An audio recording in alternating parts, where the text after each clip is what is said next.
Editorial discussion 29 अप्रैल में हमारे पास है आज क्लैशिंग रियलिटीज़। तारिक खान ने लिखा है। तो ये बेसिकली जो है टेक्निकल स्टेट के कंसेप्ट को डील कर रहा है। इसमें टेक्निकल स्टेट क्या होती है, डीप स्टेट कंसेप्ट वो क्या होता है, कि डीप स्टेट किसे कहते हैं। और तीसरा जिसमें जो मेन इसकी थीम है वो है सिविल मिलिट्री, जो पाकिस्तान में कन्फ्लिक्ट चल रहा है, सिविल मिलिट्री रिलेशंस के बारे में। ये पाकिस्तान के सिविल मिलिट्री रिलेशंस के बारे में भी इसमें काफ़ी बहस की गई है। तो इसकी मेन थीम जो है वो सिविल मिलिट्री रिलेशंस है। अच्छा, ट्रेनिकल स्टेट का कंसेप्ट ये होता है कि एक ऐसी स्टेट होती है, एक ऐसा वो रियासत होती है कि जो कि अपने रहने वाले लोगों को दबाती है। मतलब उनको उनके पावर के ज़रिए से, उनके सर्विलेंस के ज़रिए से उनके जो है ना फ्रीडम पे पाबंदी लगाई रखती है, जुल्म करती है उन पे।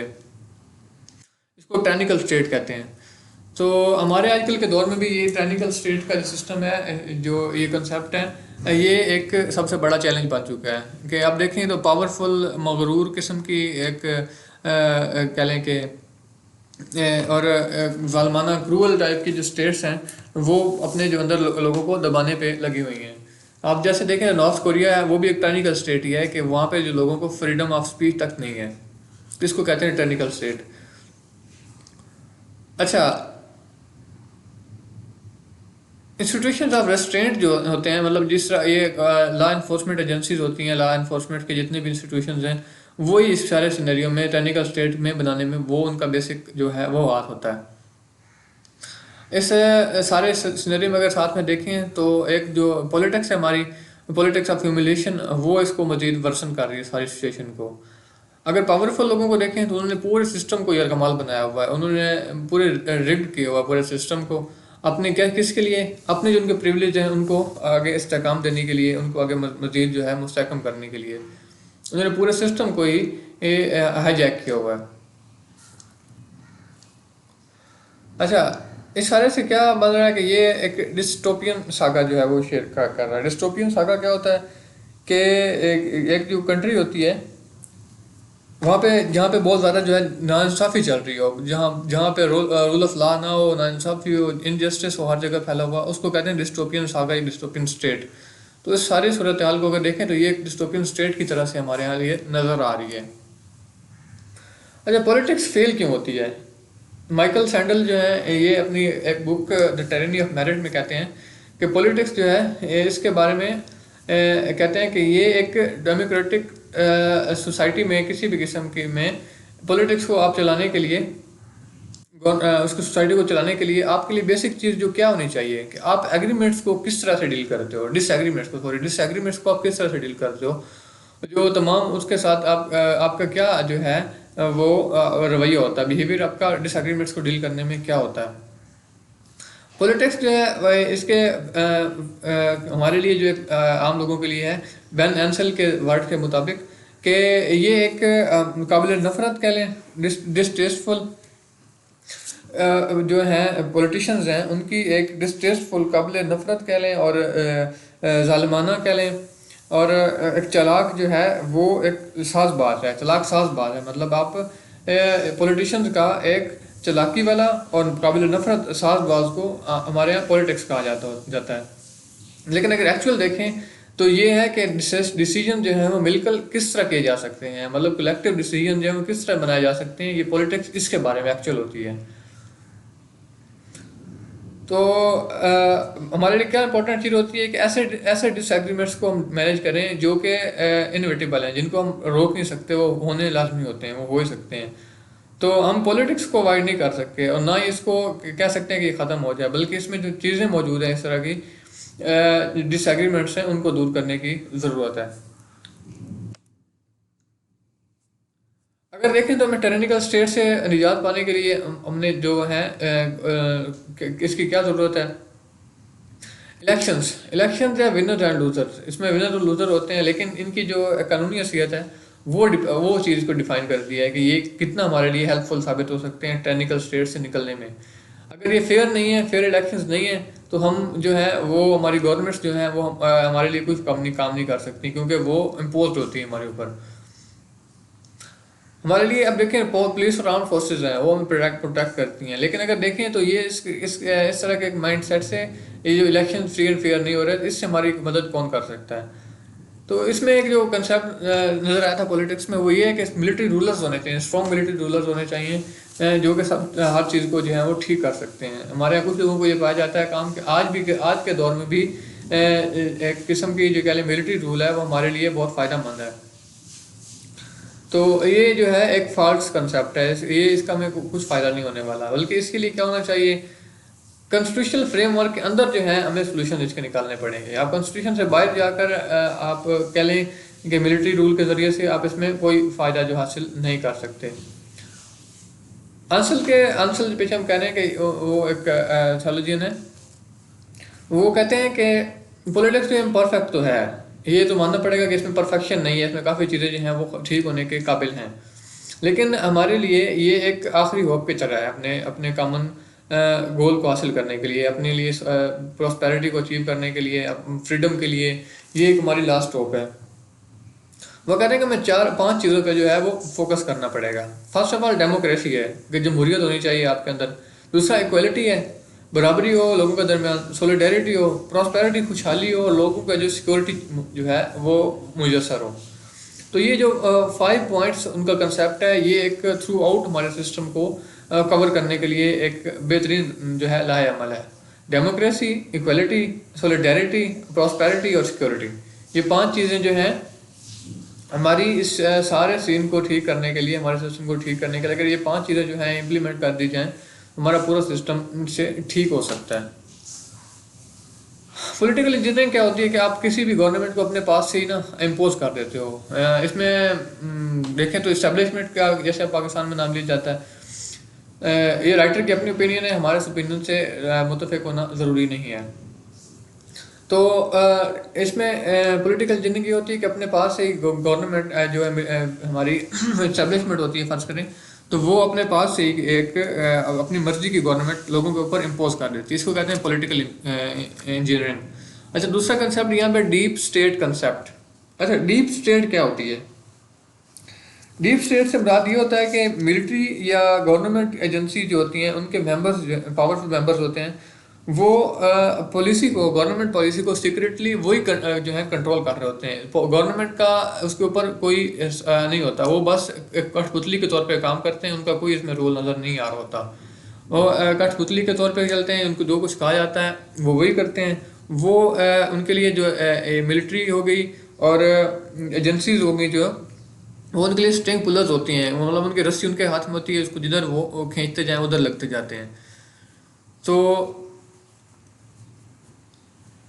ये चीज़ जो है, ये कुछ लोगों के मुताबिक ये भी जो है डीप स्टेट वाला कंसेप्ट ये भी कंट्री के लिए फ़ायदेमंद है, लेकिन ये हमारे स्ट्रेटजिक फेलियर की तरफ इशारा करता है। ये इस अगर फ्यूचर में देखें तो हमारे डेमोक्रेसी के लिए ये एक बहुत बड़े फेलियर के तौर पर सामने आएगा।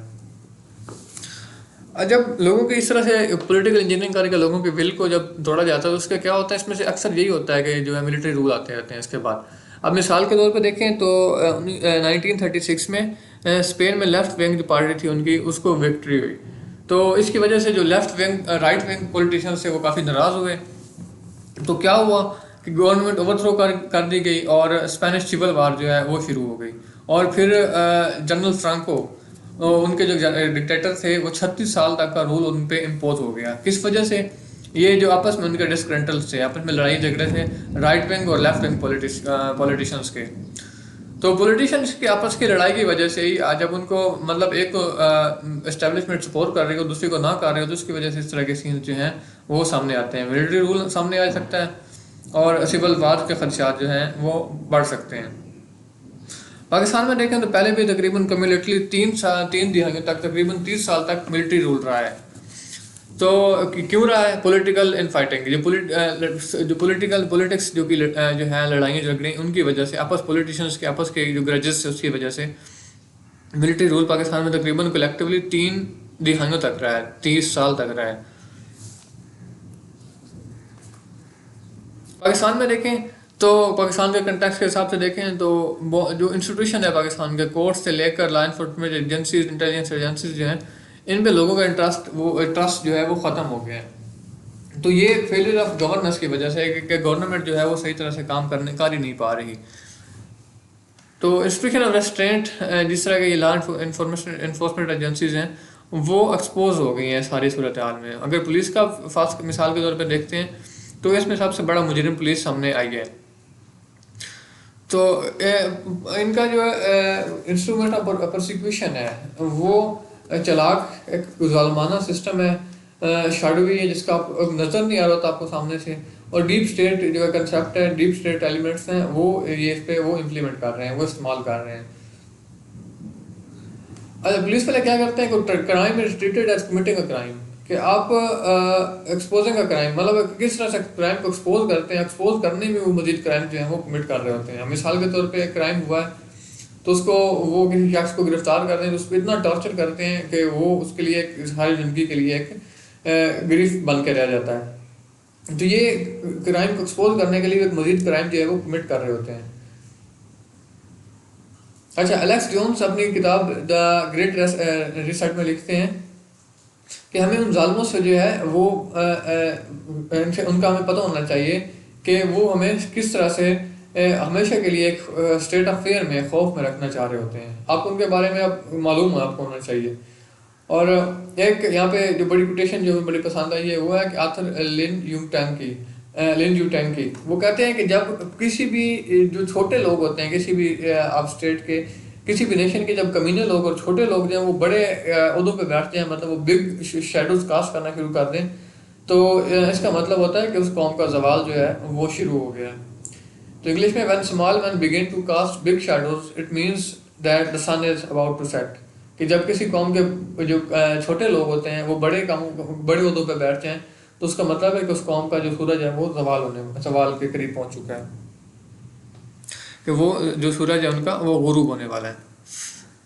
चार्ली बेकर मैसाचुसेट्स के गवर्नर हैं, वो कहते हैं कि जजमेंट्स जो बनाई जाती हैं, मतलब कि किसी भी आवाम के बारे में, वो भी अनएक्सपेक्टेड जो जजमेंट्स बनाई जाती हैं लोगों के बारे में, आइडियाज़ के बारे में, वो उनको फ्यूल किससे किया जाता है, उन पर तेल किस तरह डाला जाता है, वो जलती पे तेल किस तरह से उन पर होता है, एरोगेंस के ज़रिए से और छुपाने कंसीट के ज़रिए से, कुछ चीज़ों को जो है वो आप सामने लोगों के सामने नहीं लाते। तो इसकी वजह से बहुत सी जो है मिसकंसेप्शन जो है वो लोगों के वो इंस्टीट्यूशन के माइंड्स में वो बन जाती हैं। तो हमारा जो लेसन है वो इसमें क्लियर है कि हमें हम्बल लोगों की ज़रूरत है, पॉलिटिशियन की ज़रूरत है, ना कि ऐसे लोगों की जो एरोगेंट हो, जो कि अपने मफाद परस्त के पीछे चलें। ह्यूमिलिटी गेन में बोलबाग अगेंस्ट एब्सोल्यूटिज्म, ये एक बड़ा उन्होंने बेहतरीन कंसेप्ट यहाँ पे बयान किया है कि आप अगर अपने आप को आप आजिज़ कर लेते हो तो आप अपने आप को एब्सोल्यूटिज्म, आप जबरियत से और इस्तेबदाद से, क्रूएलिटी से आप अपने लिए एक डिफेंसिव वॉल क्रिएट कर लेते हो उससे बचने के लिए। और हमारी जो मौजूदा जो जितने भी सूरत हाल है उससे बचने के लिए हमारे लिए ये एक बेहतरीन एंटीडोट के तौर पर काम कर सकता है।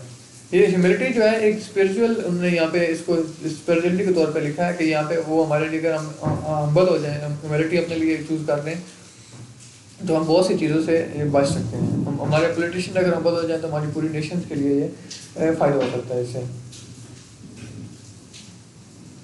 जॉन मैक्सवेल आथर है, हमें अपने आप को इतना, मतलब हमारा मेच्योरिटी होनी चाहिए, मेंटल मेच्योरिटी होनी चाहिए, मेंटल मेच्योरिटी हमारी कम से कम इस कदर होनी चाहिए कि हम अपनी मिस्टेक्स जो हैं उनको एडमिट कर लें, मिस्टेक्स को एडमिट कर लें और इतने स्मार्ट हों कि हम उनसे सीख जाएँ, इतने स्मार्ट हो कि उनसे सीख जाएँ, और इतना स्ट्रॉन्ग होना चाहिए कि हम उनको करेक्ट कर सकें। यानी कि आपको एडमिट करनी पड़ेगी मिस्टेक, उससे सीखना पड़ेगा और उसको मज़ीद जो है आपको करेक्ट करने की ज़रूरत होगी। ये तीन चीज़ें आपको करनी पड़ेंगी इस काम में।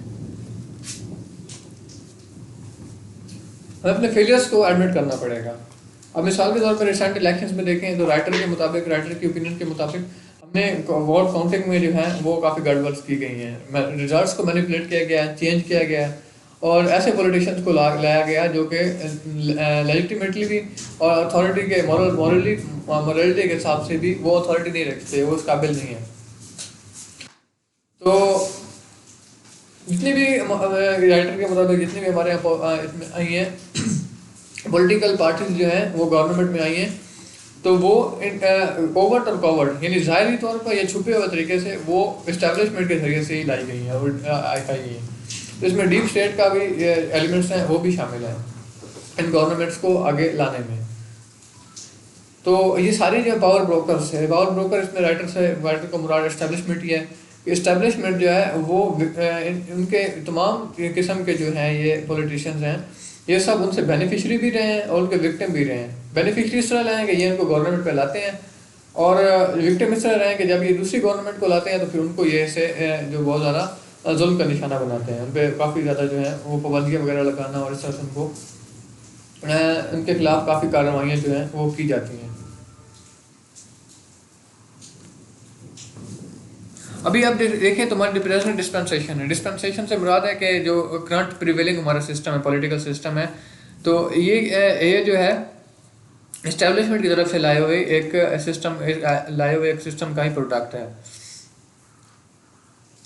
तो पीटीआई देख लें, पीएमएलएन और पीपी तीनों पार्टीज देख लें, तो ये सारी जो है प्रोसिक्यूशंस का ये सामना कर चुके हैं इनके लीडर्स इस्टेब्लिशमेंट की तरफ से। हम किस तरह से सारी सूरत हाल से निकल सकते हैं? वे फॉरवर्ड हमारे लिए क्या है? राइटर कहते हैं कि हमारे लिए वे फॉरवर्ड इसमें से निकलने का ये है कि हम इकट्ठे बैठें, मिलकर बैठें, और गवर्नेंस और डेमोक्रेसी के लिए एक नया चार्टर जो है वो बनाएं, जिसमें क्या हो कि सिविल सुप्रीमेसी हो, मिलिट्री के जितने भी काम हो उनके ऊपर सिविलियन जो है वो सुप्रीम हो। अब यूएस में देखें, आप तुर्की की मिसाल लें या इंडिया की लें, तो वहाँ पे जो मिलिट्री मैटर्स हैं उनके ऊपर सिविलियंस जो हैं वो पावरफुल होते हैं, सुप्रीम होते हैं, सिविलियन जो है वो उनकी सुप्रीमेसी होती है। लेकिन पाकिस्तान में ऐसा नहीं है, उसके उलट है पाकिस्तान में। दूसरा है कि इंटेलिजेंस एजेंसीज जो हैं इनके ऊपर पार्लियामेंट्री ओवरसाइड होनी चाहिए, इनके ऑपरेशन पे पार्लियामेंट्री ओवरसाइड होनी चाहिए। इसके लिए जो है कानून साजी की ज़रूरत है, और जुडिशरी जो है वो इंडिपेंडेंट होनी चाहिए, किसी भी किस्म के इन्फ्लुएंस से जुडिशरी को, अदालतों को आज़ाद होना चाहिए, हमारे जुडिशियल सिस्टम को। पुलिस की और लॉ इन्फोर्समेंट एजेंसीज होंगी और सिविल सर्विसेज, इन सब को एडमिनिस्ट्रेटिव और बनाना चाहिए, ऑपरेशनल होना चाहिए, इनको ऑटोनॉमी मिलनी चाहिए अपने काम के हिसाब से। कैस सनस्टेन प्रोफेसर हैं हार्वर्ड यूनिवर्सिटी में, तो ये कहते हैं कि अब किसी भी काम को जब आप डिसएग्रीमेंट्स को रिजॉल्व कर रहे होते हो, तो ये एनमीज जो कि जीतने और हारने पे फोकस कर रहे होते हैं उनको टीममेट्स में शामिल कर देती है, यानी कि उनको टीममेट बना देती है जो कि ट्रुथ पे फोकस कर रहे होते हैं। तो राइटर के मुताबिक इसके कैस सनस्टेन के मुताबिक कि किसी भी एग्रीमेंट को सॉल्व करने का बेहतरीन तरीका ये है कि लड़ने की बजाय आप उनको मिल के सॉल्व करें, टीममेट के तौर पे काम करें, और डिसएग्रीमेंट्स पे आप डिप्लोमेसी करें, उन पे बैठ के बात करें, आपके उसमें टास्क होनी चाहिए, डिप्लोमेटिक टास्क होनी चाहिए, और सच को सामने लाया जाए, इसमें सच को जो है वो बेहतरीन सेवियर के तौर पे पेश किया जाए। तो इससे हमारे सारे जो मसाइल हैं वो हल हो सकते हैं। अच्छा, डिस्पेंसेशन क्या होता है? वोकैबुलरी की तरफ आते हैं कि प्रिवेलिंग पॉलिटिकल जब क्या कहते हैं उसको, मजहबी जो आपका सिस्टम होता है उसको डिस्पेंसेशन कहते हैं। बुल वर्क होता है डिफेंसिव वाल, विब्रस होता है एग्जैजरेटेड प्राइड, गरूर, तकब्बुर, सेल्फ कॉन्फिडेंस जरूरत से ज़्यादा होता है। डिसग्रंटल कहते हैं अनहैप्पी होने को, और रेस्ट्रेन कहते हैं स्टॉपिंग फ्रॉम डूइंग रॉन्ग, किसी को भी गलत काम करने से रोकना को रेस्ट्रेन कहते हैं। फेमस डिक्टेटर जनरल फ्रैंको किस कंट्री से बिलोंग करते थे? इसका आंसर आप कमेंट्स बॉक्स में लिख सकते हैं।